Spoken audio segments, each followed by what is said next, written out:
Good morning. It's been a while. And it's been a while because it's been so hot here. I don't do well in the heat, so I just don't go outside much when it's hot. Unless you go out at like 4 o'clock in the morning, and then it's okay. But I don't get up that early very often anymore. I used to get up at 4, but not anymore. Anyway, today, welcome back, by the way. Today, I want to talk about horse corrals and the panels that you use to make your corrals, and why you shouldn't get corrals that have less horizontal rails rather than more horizontal rails, if that makes any sense. I've seen horse panels with 2 rail, 3 rail, 4 rail, 5 rail, and then there's a 6 rail that's typically a stallion panel, and they're typically like 6 feet tall. But the more rails you have, the better chance you have of not getting your horse get his head through there. And I've seen horses put their heads through pipe corrals, and besides rubbing out their mane, we call that galvanized pipe disease, besides rubbing out their mane, they can put their head through, and if they're a cribber, I've seen this personally. If they're a cribber, they can put their head through and they'll grab that lower rail that's below their head. And if they get their jaw stuck there and they pull back and panic, I've seen them break their neck. So that's not a good thing, obviously. So always pick a panel that's got, at least 5 rails. And you don't have to have the rail on the ground. It does tend to make it a little more sturdy, but you don't have to have the rail on the ground. My panels, I have several different types here on the ranch, but the ones I use the most, well, I shouldn't say the ones I use the most, but the ones I use for my pens, these are folding panels, and I like these because the horse can lay down and not put their foot through the bottom and get hung up.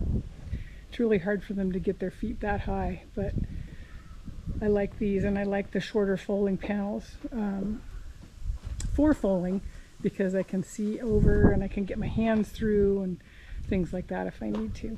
Huh, Mama? Moon hasn't got to be a mama yet. She was born and raised in this pen, so she knows this pen very well. That's why she's here. I've tried to put her in other pens before and she leaves and comes back here. So these other 2 corrals that I have, I use the 6-foot welded wire panel because I like these because they just can't get their legs through them. I mean, I guess if they really tried, they could. This is a heavy gauge welded wire, hard to kick through. I don't know, is that about a 12? That's probably about a 12. And then the horizontal rails, the pipe rails, are 1 5/8. You can do 1 5/8, you can do 1 7/8. I've seen 2-inch, and I've also seen narrower pipes, like the oil well pipe. I think that's only like 1 inch, and I don't know that I would want to do that unless I could get them really close together. Then I might, but I prefer the heavier 1 5/8 and 1 7/8. And a heavier gauge. And the gauge is, see the opening there, how thick the pipe is? There's different gauges of pipe, so make sure you look at that and get a heavier gauge. The smaller the number, the heavier the gauge.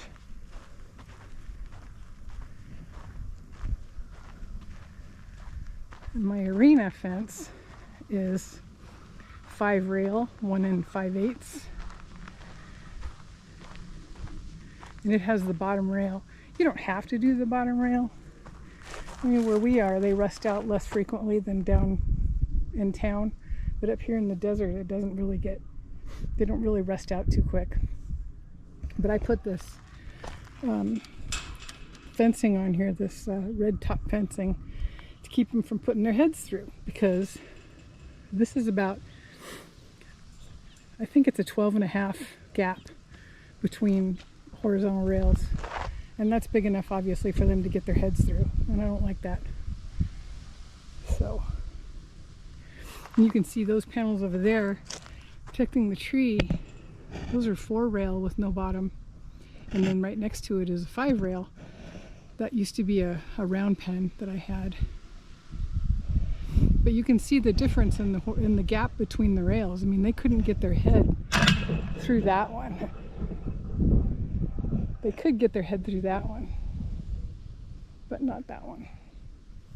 So it's always good to keep in mind what you're looking at when you're buying horse panels. And when I put the fencing on there, on some spots I didn't put it all the way down to the bottom because my dogs go in there, and I don't want my dogs getting trapped in there with the horse or the mule, and she tends to not like dogs too much. So, and this gate is a good example of a 4-rail, and that's about, I don't know, 12.5, 13 inches between horizontal rails on that gate. And that's why there's wire in between there, which isn't the greatest to keep their heads from going through, but it worked for the time that I had it up. And we have the baling gates. That's a nice spacing because they definitely can't get their head through there.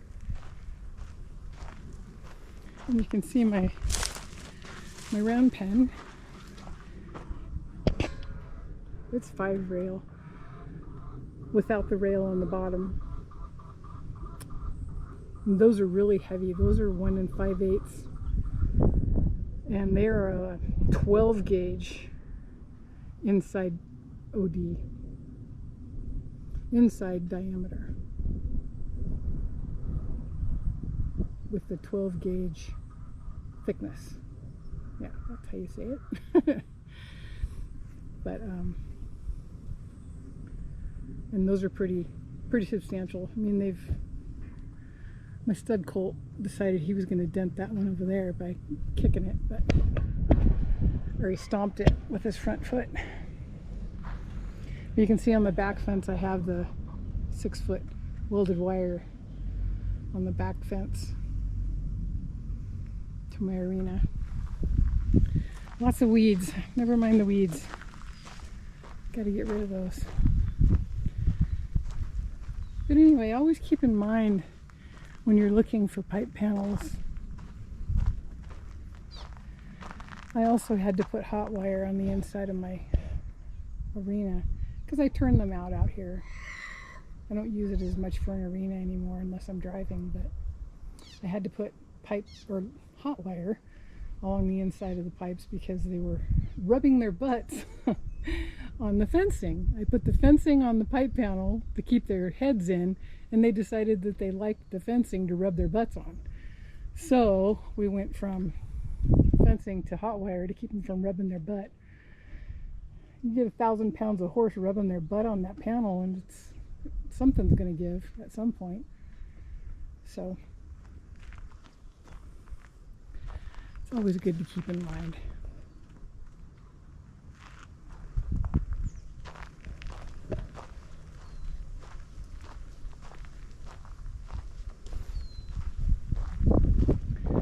I showed you the foaling pen, and then I used the 6-foot welded wire panels on the other 2 pens.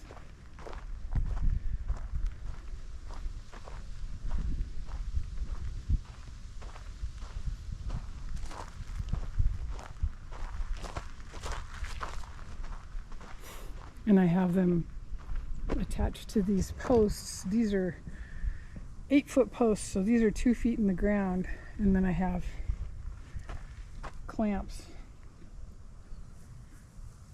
on there. There's supposed to be one up there, but I don't know what happened to it. Somebody's been chewing on that post.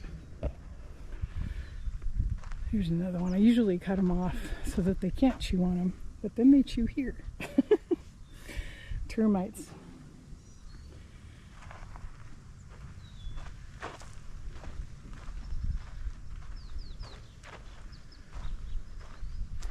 You can see the diameter.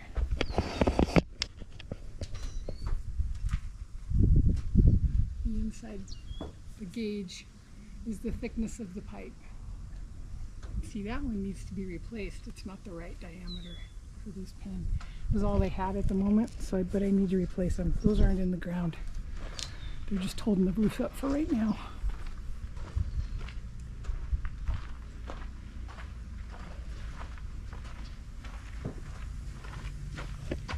And I have clamps there. And there's a clamp there.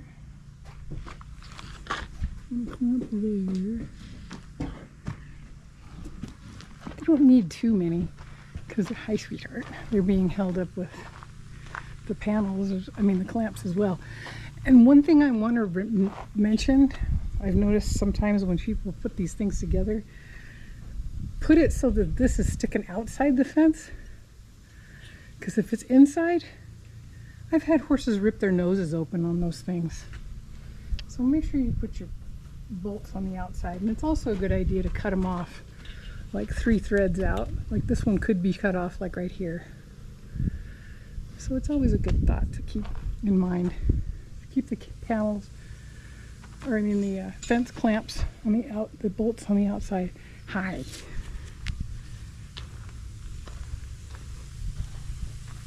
And they have these twisty clamps that are pretty cool too.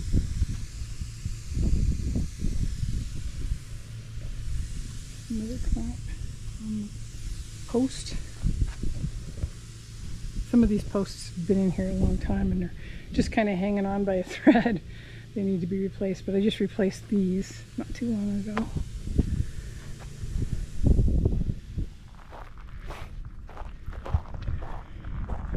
Our HOA, obviously someone wasn't real knowledgeable about horses when they first started this neighborhood, but they said that white fence was horse fencing. That's not horse fence, folks. It looks pretty, and I know that a lot of thoroughbred ranches back in Kentucky use fence like this, but I think a lot of it is a little more substantial than this crap, because this is definitely not horse fence. It's just vinyl, it's hollow, and it wouldn't hold a horse to save its life. So that is not horse fence.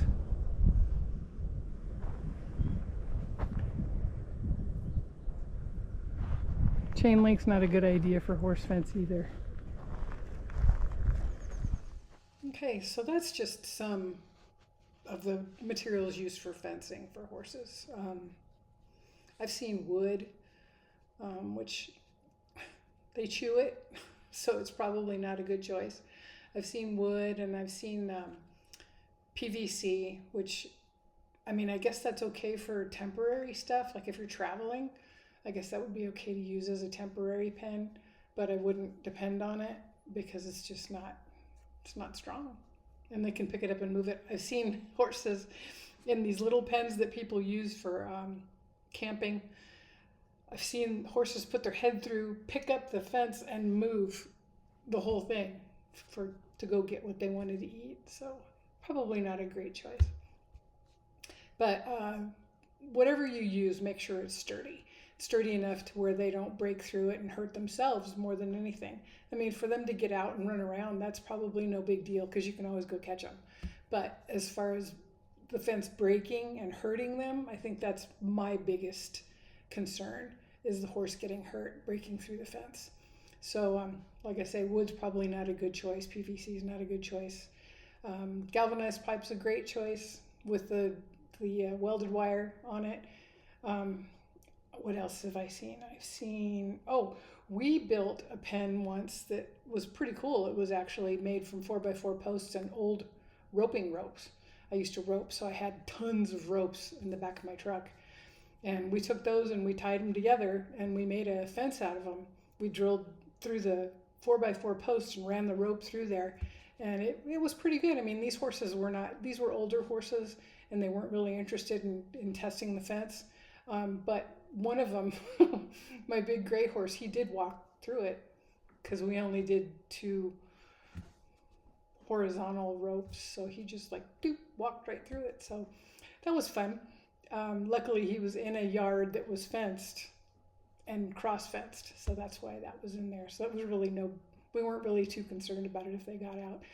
But just make sure that it's sturdy, and always, go look at the fencing, because there's a lot of pipe corral makers out there, and some of these guys have no clue what they're doing. They're just welding pipe, and I've seen some with some pretty crappy welds. And that's important too, because if your horse leans on that fence and that weld pops, there you go. He's out and about. So go look at the pipe panels before you buy them, and make sure that they're sturdy. I always look for older pipe panels. That's the way I look for old tack too. But I look for older pipe panels because they're typically better made. And I don't know about the square tubing. I've seen ads for corral panels with square tubing, but I don't know if there'd be any difference to that or not. If any of you out there have used square tubing pipe corral panels, let me know. Let me know what you think of them. I'd really like to hear. So anyway, that's pipe panels, and make sure you hit like and subscribe for me, and we'll get some more content out there as soon as possible. Like I say, it's been pretty hot, so I don't go out very much, but I'm trying to think of things I can do on the computer and impart some information for you guys. So let me know what you'd like to see. I mean, I've got 50 years of experience here that's just swimming around in my head. So let me know what you'd like to know about, and I'll do my best to get it up there. Okay? Thanks for riding along. Take care.